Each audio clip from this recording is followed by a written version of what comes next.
Hello and welcome to our channel. Are you learning English? Great! Let's learn English with a very interesting story. Don't forget to subscribe, like and comment.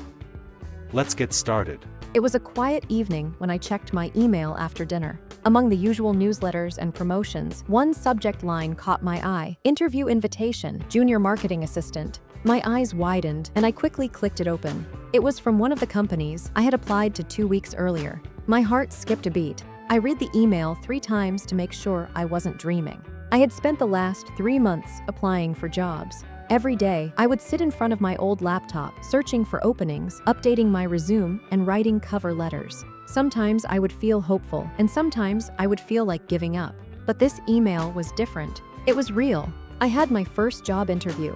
The interview was scheduled for Friday at 10 a.m. I had 4 days to prepare. I immediately made a list of things to do: research the company, practice common interview questions, and find something professional to wear. The next morning, I went to the library to read about the company. I took notes, watched their promotional videos, and even followed their social media pages. I wanted to know everything. At home, I stood in front of the mirror and practiced answering questions like, "Tell me about yourself," and "Why should we hire you?" My answers were not perfect at first. I stumbled, forgot words, and felt nervous. But each day, I got better. I recorded myself, listened to the recordings, and made improvements. My confidence slowly began to grow. Then came Thursday night. I could barely sleep. I kept thinking about the interview. What if they asked me something I didn't know? What if I got too nervous and couldn't speak properly?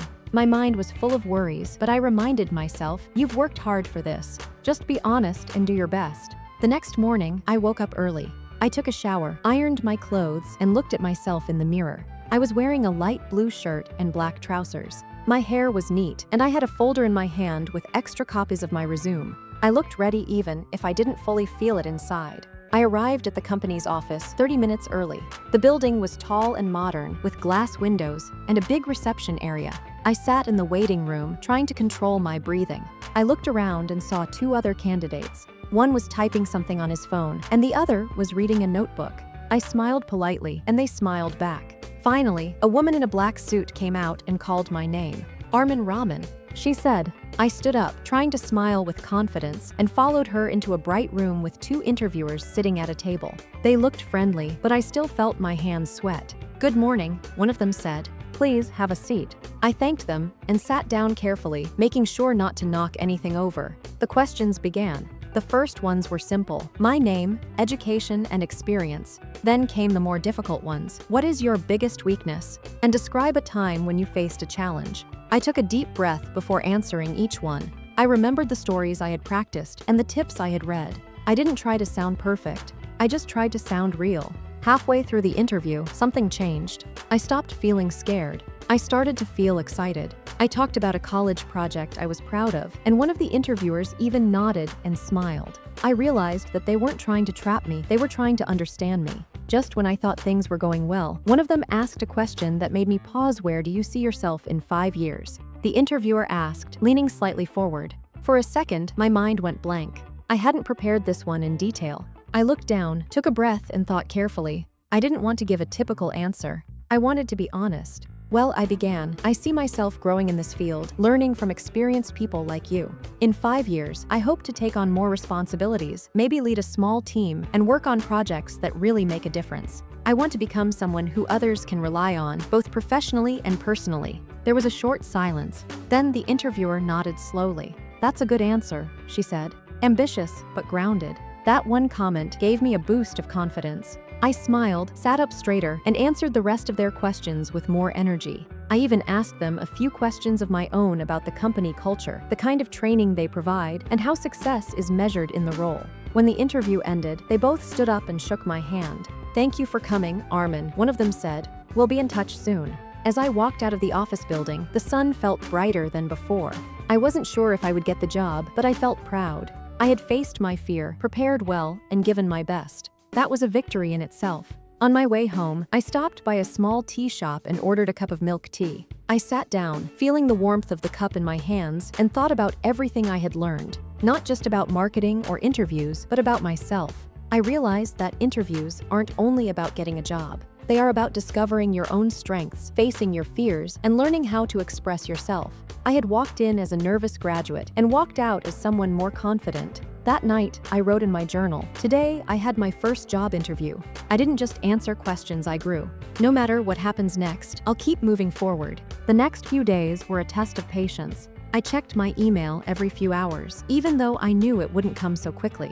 I tried to stay busy helping my mother around the house, reading articles about marketing, and even watching videos on body language and public speaking. Then, on the fourth evening, I got a phone call. The phone rang twice before I picked it up.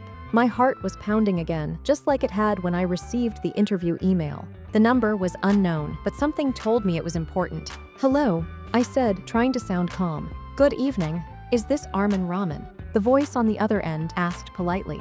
"Yes, this is Armin," I replied. "This is MS. Farzana from Bright Edge Marketing. We interviewed you last Friday for the junior marketing assistant position."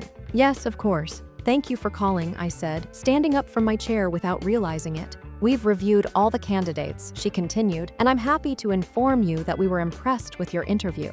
We would like to offer you the position." For a second, I couldn't speak. I just stood there, holding the phone tightly. Then I heard her voice again. "Are you still there?" Yes, I'm here. Thank you so much," I said, almost laughing with relief and joy. "I'm honored. I accept the offer." "Great. We'll be sending you the details by email. Your first day will be next Monday." After the call ended, I sat down slowly, still smiling. My heart was full. I had done it. After months of hard work, rejection, and self-doubt, I finally had my first job. I ran to tell my parents. My mother hugged me tightly, and my father smiled more than I had seen in weeks. "You've made us proud," he said, placing a hand on my shoulder. That weekend, I bought a second-hand laptop with some savings and cleaned out a corner of my room to set up a small work area. I even bought a notebook and wrote day 1, a new chapter on the front. But the night before my first day, the fear returned. What if I didn't perform well? What if the work was too hard? I stared at the ceiling, unsure if I was truly ready. And then, I remembered what I had learned during the interview, that I didn't have to be perfect, I just had to keep trying, keep learning, and keep going. The next morning, I wore the same light blue shirt and black trousers. I looked at myself in the mirror again.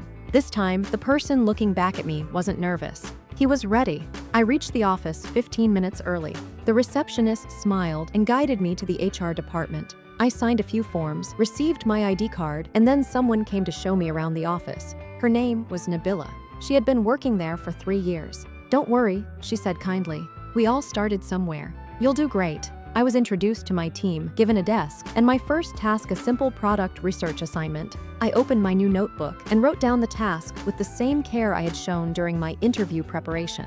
As I began my first day of real work, I realized something. Getting the job wasn't the end of the journey. It was just the beginning. Weeks passed, and I slowly started to feel like a real part of the team. I made mistakes, yes, but I also learned from them. Every day brought new challenges, but also new lessons. My manager began to trust me with more responsibilities, and my ideas were even discussed in team meetings. One day, during a small team project, I was asked to lead the presentation. I was nervous at first, but I remembered how far I had come from a nervous graduate to someone now trusted to represent a team.